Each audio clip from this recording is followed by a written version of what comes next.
ratusan tahun nih, bahkan 1000 tahun lebih umat Islam senantiasa unggul dalam medan-medan perang di mana-mana.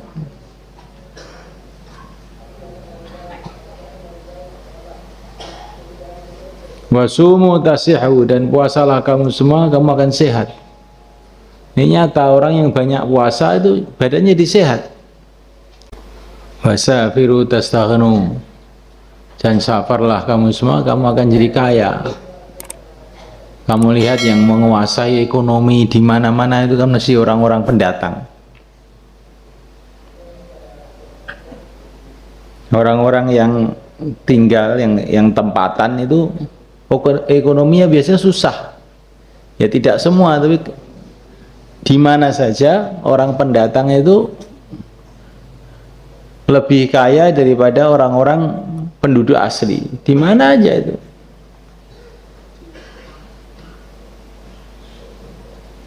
Baik orang Islam maupun orang kafir. Nah, di sini Cina itu kan lebih kaya dari orang Jawa. Secara umum loh ini. Orang-orang Pakistan, India hijrah di Inggris. Maka kebanyakan ekonomi di Inggris itu yang menguasai ya mereka. Orang tempatan tuh kalah. Termasuk para sahabat Muhajirin yang datang ke Madinah nggak bawa apa-apa, nggak punya apa-apa, akhirnya lebih kaya dari orang Madinah, orang Ansor. Orang Ansor yang tempatan tuh akhirnya jauh kalah dengan orang Muhajirin. Jadi dengan safar itu memang Allah kasih kemudahan-kemudahan dalam rizki, itu memang nyata di mana-mana. Makanya orang Padang itu di mana-mana mesti bikin warung Padang. Mereka itu malu kalau di rumah aja, pokoknya harus merantau. Nah, di mana-mana ya cukup baik anunya itu, ekonominya itu.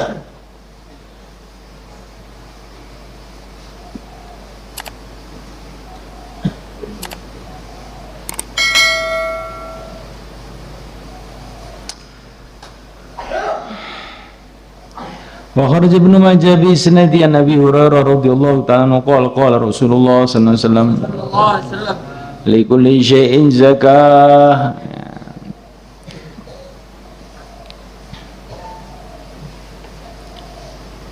Termasuk pejuang juga, pejuang yang suka safar itu jadi lebih kaya daripada pejuang yang cuma doprok aja di rumah. Gerakan dakwah di dunia ini yang paling banyak safar itu ya orang tabligh itu.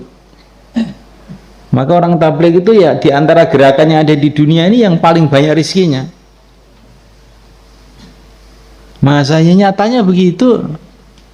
Mana kelompok bisa ngirim orang-orang ke Amerika, ke Cina, ke Belanda, ke seluruh dunia hari-hari ribu-ribu orang. Kelompok mana yang bisa begitu? Nggak ada seluruh dunia itu.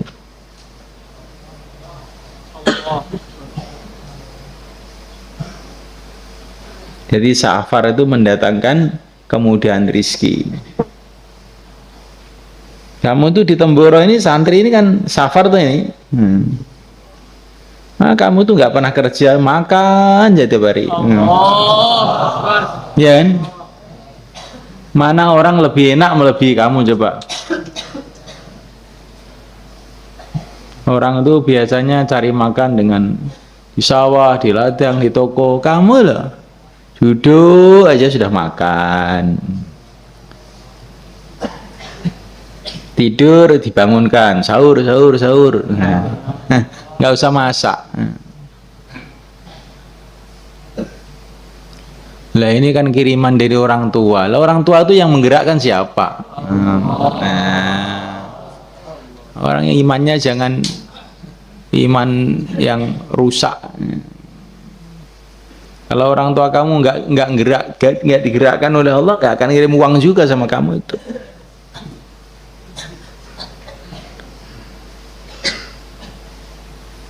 Maka orang itu pikirannya jangan saya orang Kalimantan, pokoknya ya pulang ke Kalimantan, mati di Kalimantan. Saya orang Temboro, ya hidup di Temboro, mati di Temboro. Jangan begitu. Rasulullah lahir di Mekah, hijrah ke Madinah, wafat di Madinah. Itu pikiran. Kalau orang-orang, kalau di sini ada orang Surabaya atau orang mana, orang kota-kota itu, ulama-ulama di kota kamu itu kebanyakan nanti kan orang pendatang. Iya, termasuk di Temboro ini. Saya ini pun juga aslinya bukan orang Temboro, mbah-mbah saya itu. Mbah-mbah saya orang Brebes sana. Nah, ada orang Jogja, ada orang Surabaya. Nah. Jadi pendatang ini dulu, mbah-mbah saya itu juga pendatang di Temboro ini. Nah, kamu jangan pikir mau ndoprok di tempat kelahiran, mati di tempat kelahiran, jangan begitu.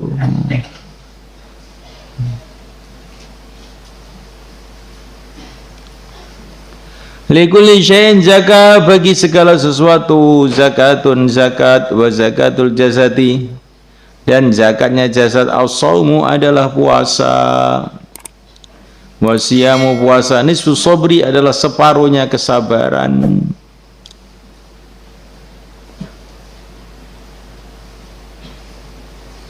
Segala sesuatu ada zakatnya, zakatnya jasad adalah puasa. Jadi orang yang nggak puasa itu seperti badannya itu nggak dizakati. Harta yang tidak dizakati banyak musibahnya. Maka badan yang nggak dizakati itu nanti banyak penyakitnya. Penyakit itu ada dua, penyakit zahir, korengan, kukulen, dan sebagainya. Penyakit batin yang lebih bahaya lagi, sombong, malas. As-shaum was-siyamu nisfu sabri, puasa itu separuhnya sabar. Karena sabar itu unsurnya ada dua. Unsurnya sabar itu dua. Sabar dalam mengerjakan perintah, sabar dalam diri dari larangan. Dan puasa ini adalah sabar menahan diri dari larangan.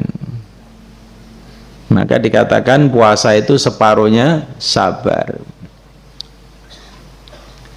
Wa anhu Nabiyillahi sallallahu alaihi wasallam qala as-siyamu junnah. Puasa adalah perisai, wa hisunun hasinun, dan benteng yang kokoh, minan nari, dari api neraka. Rawahu Ahmad bi isnadin hasan. Nah, kalau bentengnya terbakar bagaimana? Puasa itu benteng dari api neraka. Tapi musibah yang paling besar kalau puasanya itu sendiri terbakar. Bagaimana puasa terbakar? Waktu puasa gunjing orang, puasa melihat yang haram, dibentengi dhewe kuwi. Bagaimana mau jadi benteng wong bentengnya sendiri terbakar, jadi api bentengnya itu.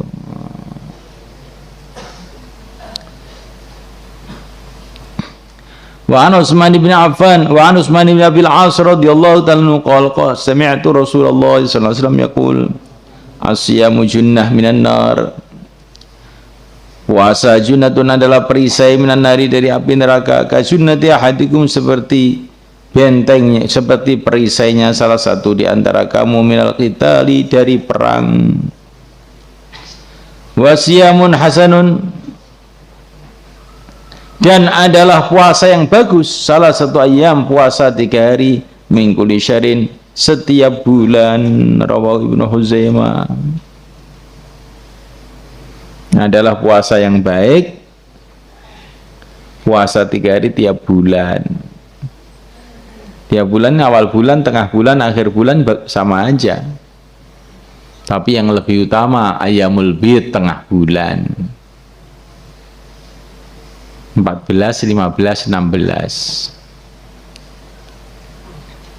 Siapa yang tiap bulan puasa 3 hari, maka dihitung seolah-olah puasa sebulan penuh. Ini puasa sunnah loh maksudnya. Maksudnya puasa sunnah. Dan puasa itu adalah benteng. Benteng dari neraka di akhirat, benteng dari maksiat di dunia. Maknanya kalau kamu puasa tiap bulan 3 hari, kamu perhatikan betul ini. Dan kemudian kamu dihitung wala hasanatu bi asyri amsaliyah, dihitung puasa 30 hari, maka 1 bulan itu kamu terbentengi dari api neraka di akhirat. Di dunia terbentengi dari maksiat.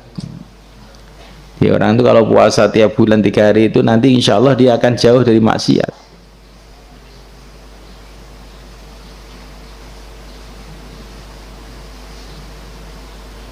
Tapi 3 hari sebulan itu yang paling berat itu mana?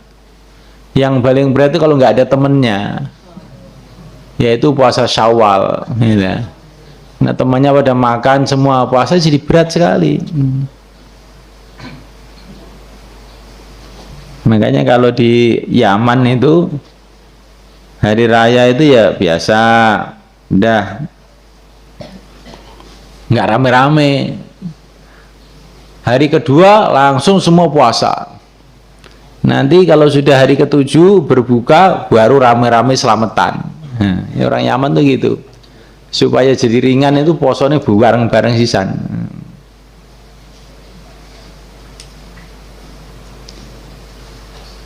Lah kula niki ajeng poso mboten enten kancane. Makane bareng-bareng kancane akeh tenan bareng-bareng. Makane bareng-bareng ben ana kancane. Nek kowe gak poso, kabeh gak poso gak ning kancane to. Paham? Supaya ada temannya kita ini bareng-bareng. Kalau semua mengeluh tidak ada temannya dan terus tidak puasa, akhirnya nggak ada orang puasa, nggak ada temannya akhirnya. Saya itu mau memakmurkan masjid, tapi nggak ada temannya. Ya. Yang lain juga bilang begitu, saya nggak ada temannya. Ya bareng-bareng biar ada temannya. Mudah saja kan penyelesaiannya. Ayo bareng-bareng ben ana koncone yo.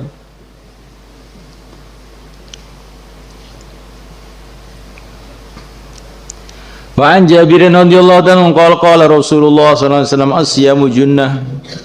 Puasa adalah perisai yastajin yang berperisai dia dengannya al-abdu hamba minan nari dari api neraka. Rawah Ahmad bi sanadin hasan. Wa an Ka'ab bin Ujrah radhiyallahu ta'ala qala Rasulullah sallallahu alaihi wasallam ya Ka'ab bin Ujrah. Hai Ka'ab bin Ujrah, an-nasu ghadiyan. Manusia itu 2 golongan yang berangkat pagi-pagi. Maksudnya manusia itu ada 2 golongan. Manusia itu ada 2 golongan yang berangkat pagi-pagi. 2 golongan yang usaha. Fawadin fi fikaki nafsihi, maka ada orang yang berangkat pagi-pagi di dalam memerdekakan, melepaskan dirinya sendiri, famu'tiquha, maka dia akan memerdekakan dirinya sendiri. Jadi ini digambarkan manusia itu ada 2 golongan yang usaha. Yang satu golongan usaha di dalam melepaskan dirinya sendiri, kemudian memerdekakan dirinya sendiri. Maksudnya apa ini? Seperti seorang budak. Budak itu dikasih tahu oleh tuannya, kamu akan saya bebaskan kalau kamu bayar tiap hari sekian dirham selama 1 tahun. Kalau setiap hari bayar 2 dirham selama 1 tahun, kamu saya merdekakan. Lah begitu juga manusia, itu ada yang manusia seperti itu. Ada janji dari Allah, kalau kamu tiap hari sholat 5 waktu, maka kamu akan saya selamatkan dari api neraka. Maka dia ini tiap hari sholat, tiap hari sholat, tiap hari sholat, tiap hari, akhirnya dia bebas dari neraka. Ada orang seperti itu, usahanya itu untuk menyelamatkan diri sendiri. Puasa, sholat, zakat, puasa, haji, dakwah, ini semua adalah setoran-setoran untuk menyelamatkan diri kita dari api neraka. Wagodim, dan keduanya adalah orang yang pagi-pagi berangkat, pagi-pagi usaha, famu bikuha, maka dia menghancurkan dirinya sendiri. Ya, ada kedua golongan, golongan yang tiap hari usaha membebaskan dirinya, ada golongan yang hari-hari usaha menghancurkan dirinya sendiri. Tiap hari nyicil maksiat dikit, lama-lama banyak, terus ke neraka. Usaha dalam menghancurkan diri sendiri. Tiap hari dicicil, tidur, akhirnya 10 tahun di pesantren, Dhuhrul Mungsorib nggak hafal. Akhirnya setelah daurah pelongo kayak manuk enom. Ya. Dicicil dari sedikit. Begitu juga mau jadi orang alim, dikit ya, bari 1 kalimat 2 kalimat, dikit, tahu-tahu 10 tahun jadi orang alim, minhaj hafal, Quran hafal. Allahumma ja'alna minhum. Ya Ka'ab bin Ujrah, as-salatu qurban. Salat itu adalah mendekatkan diri kepada Allah. Kurban dari qaruba yaqrubu. As-salatu qurban. Salat itu adalah pendekatan seorang hamba kepada Allah. Maka ini hadis ini sering diriwayatkan oleh orang-orang sufi dengan makna, tidak dengan lafaz. As-salatu mi'rajul mu'minin. Tapi hadis as-salatu mi'rajul mu'minin itu belum saya temukan lafadznya seperti itu. Yang ada ya kurban. Dalam riwayat yang lain kurbanul mu'minin. As-salatu kurbanul mu'minin. Kurban maksudnya mi'raj itu mendekat kepada Allah. Jangan tolak-tolak kamu apa? Madep sini. Madep sini. La haula wala quwwata illa billah. Orang itu jangan terbiasa, terpengaruh dengan suasana. Ngaji ya ngaji.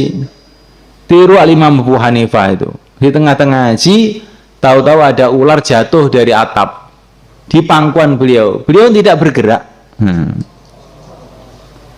Itu namanya orang tawajuh, ini jadi orang alim, bukan ada apa tolah. Orang tidak bermutu. Yang tolah itu orang tidak bermutu. Biasakan tawajuh, nanti kan banyak manfaat.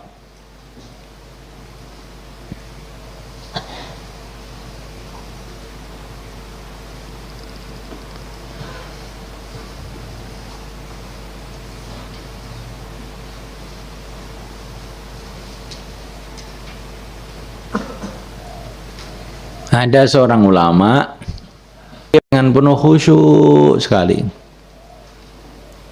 tawajuh. Maka ditanya, Kiai, kamu kok bisa zikir begitu khusyuk sekali? Gurunya siapa? Gurunya tikus, katanya. Loh, kok gurunya tikus ya? Ini saya tanya bener, ini bener jawaban ini.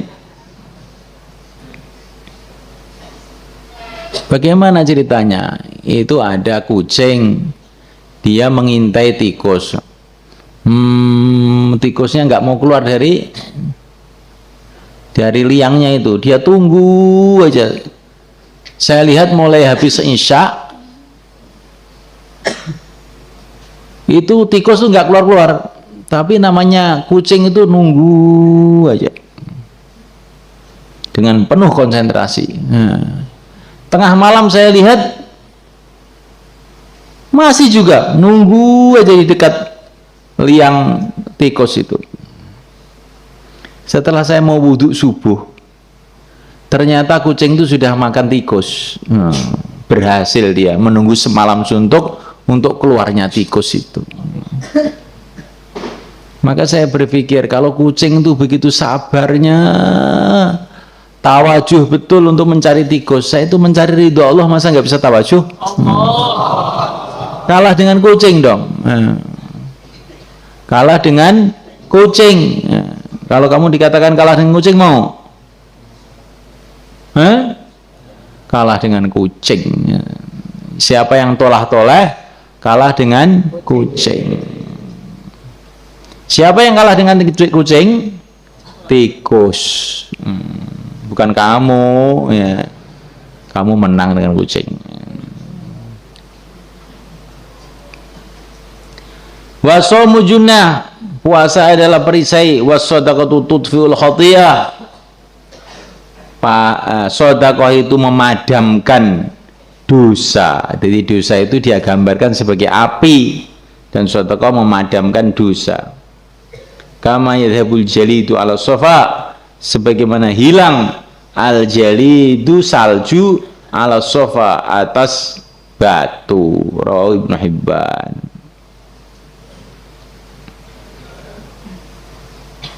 Batu kamu taruh di atasnya salju, es, ya tidak lama mencair, hilang. Begitu juga dosa-dosa itu kalau orang banyak sedekah akan hilang. Maulaya sallim